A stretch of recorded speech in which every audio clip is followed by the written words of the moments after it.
Hello everyone and welcome back to HITC Sport. I hope you're all having a great day, and yes, no face cam again. I know you probably missed my beautiful face. No. Don't worry, face cam's back for the next vid, don't worry. We're all good. But in today's video, we're going to be taking a look at Fulham's starting 11 if they'd kept their young stars.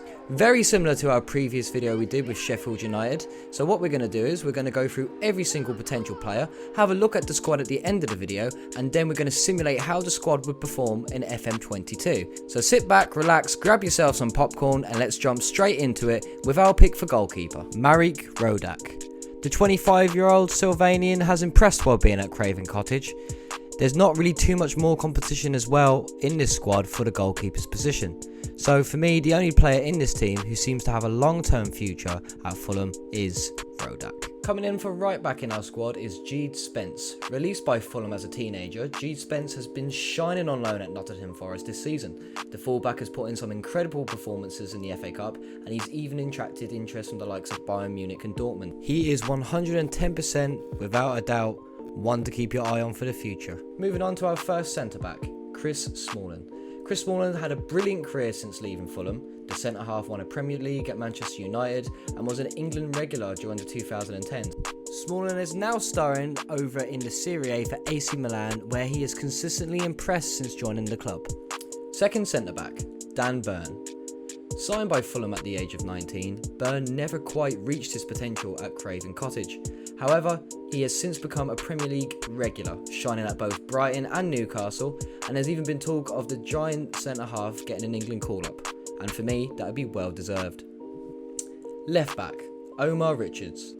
Jede Spence may be linked with the likes of Bayern Munich and Dortmund, but Omar Richards is already making his mark over in Bavaria. Released by Fulham at 15, this youngster has kicked on massively since leaving South West London, and his brilliant performances for Reading earned him a move to Bayern Munich last summer. Moving on to our first midfielder, centre mid, Harvey Elliott. Harvey Elliott left Fulham on a free transfer at the age of 16, and it wasn't long before he was snapped up by Liverpool. At the age of just 18, the midfielder is already a regular for the Reds and looks as though he's going to be a star for years to come. Second centre mid, Matt O'Reilly. O'Reilly was another one who left Fulham on a free, and after shining in League One with MK Dons, he earned a move to Celtic, where he's hit the ground running. O'Reilly wasn't given a chance at Fulham, but now he's showing the Whites what they've been missing out on. Third and final midfielder, attacking mid, Fabio Carvalho. Fabio Carvalho has been shining for Fulham this term, but sadly it looks as though his long-term future may be at Liverpool alongside Elliott. The midfielder very nearly joined the Reds in January, and Jurgen Klopp has admitted that he would be interested in a summer move when the youngster is available for a free. Just as we hit the halfway point in this video, I'd just like you all to please hit that big shiny red subscribe button and make sure you leave a like as well. Moving into our pick for right wing, Patrick Roberts. Once upon a time, Patrick Roberts looked like he was going to be the next big thing in English football. Sadly, his move to Manchester City didn't work out, and now he's playing for Sunderland. Perhaps things would have been different if he had stayed at Fulham. Left wing, Ryan Sessegnon. Ryan Sessegnon was on track to become a Fulham legend before he departed for Tottenham in 2019. The left footer was the Whites' top scorer on their way to promotion while he's at the club, and while he's playing on the wing in our team, he's currently reinventing himself as a wing-back under Antonio Conte. Last but not least, our striker for our team, Musa Dembele. Musa Dembele has gone on to become a bona fide superstar since leaving Fulham. The Frenchman has played for Lyon, Celtic and Atletico Madrid.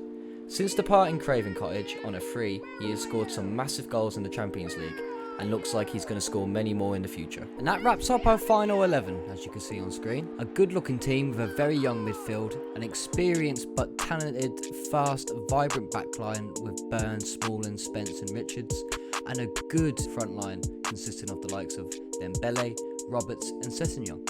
So what we're going to do is we're going to head over to FM22, build our squad and see what Fulham can do. So here we are in FM22, as you can see on the left hand side of your screen as always. Here's the team that we built earlier on in the video, and on the right hand side you can see our subs and our reserves. We've kept a few players here on the bench just to add a little bit of spice to this video. As we all know, Mitrovic has gone and broke the championship record for goals, so let's see if he can do it in this Fulham side from off the bench. Let's see where they finish in the championship in season 1. If they get promoted, we'll see if they stay up in the Prem. Let's get right into it. And here we are at the end of season 1, and Fulham have gone and done it. 46 games played, 27 wins, only 8 losses, a goal difference of 41 and 92 points, and finishing top of the league and getting automatic promotion into the Premiership. Let's have a look at the player stats and see if Mitrovic did what he's done in real life. So our top scorer was Musa Dembele with 28, and then Mitrovic from the bench managed to get 20 goals and 4 assists. So I'm pretty sure if he had started every game, we would have seen him up the top. But anyway, let's crack in to season 2 and let's see if the boys can do it again. And here we are at the end of our second season, and Fulham have managed to finish 10th, mid-table, which is a fantastic result seeing they've just came up from the Championship, much better than they've done in recent seasons when they've came up. And yeah, so let's go in, have a look at each individual player and see how they got on in the Prem. Let's crack straight in with our goalkeeper. So Rodak had a very decent season. He's played 19 times. He kept 4 clean sheets and he got an average rating of 7.1. Moving on to our right back, Jude Spence, also had an okay season. Started 8 times, 19 from the bench, got 3 assists, didn't pick up many yellows, many reds, and overall had a decent rating of 6.77. Next we move on to Dan Burn, who had a fantastic season. 38 games he started, played every single game, 5 goals, 1 assist, 2 player of the match performances, and a 7.7 rating.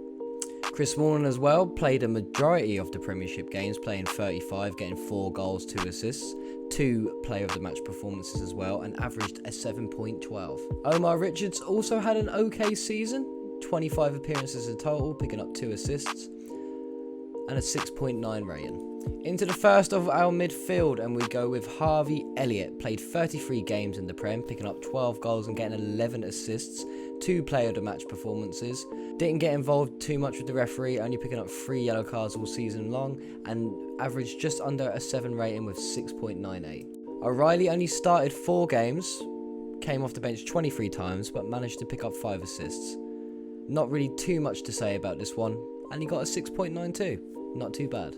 Carvalho had an injury mid-season which kept him out a good bit, but he still managed to play 14 starting and 8 from the bench, picking up a total of 3 goals and 1 assists, and that was pretty much it. 6.67, could have been better, could have been worse. The first of our attackers, and we're going to go with Patrick Roberts, who unfortunately at the start of the season picked up an injury and only made 1 sub-appearance. So, unlucky for Roberts. Sessegnon played 38 times, only 1 sub-appearance, everything else he started, picking up 7 goals, 10 assists, 2 player of the match performances as well, and averaged a 6.96. Pretty good. And then last but not least, here we go, let's have a look.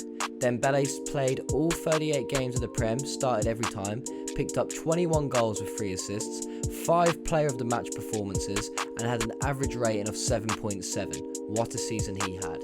And just to compare, let's see how Mitrovic got on.